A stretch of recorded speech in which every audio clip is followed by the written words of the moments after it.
So what's up mga karepa, good morning to Boy Moto Vlog. So may nagtatanong pala sa atin mga karepa kung anong sukat ng mags natin sa una tapos sa likod.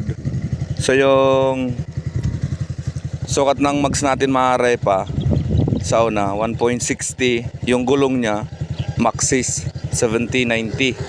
So sa likod naman mga karepa, sukat ng mags natin 1.85, yung gulong nya Sinius.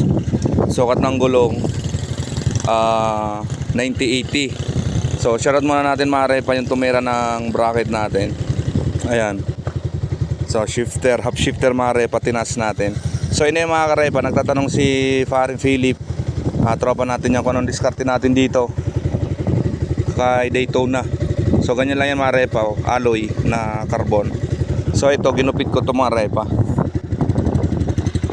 para hindi siya maganit. Ayan, ganupit ko yung alloy. So shoutout natin mga repa yung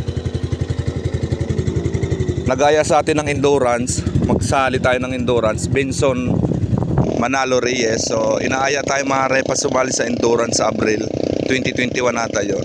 So master, pag mga 500 km kaya ko pa, pero pag mga 1,000 pas na talaga ako mga repa kasi ang layo talaga, tsaka di ko na rin kaya, tsaka may pasok tayo.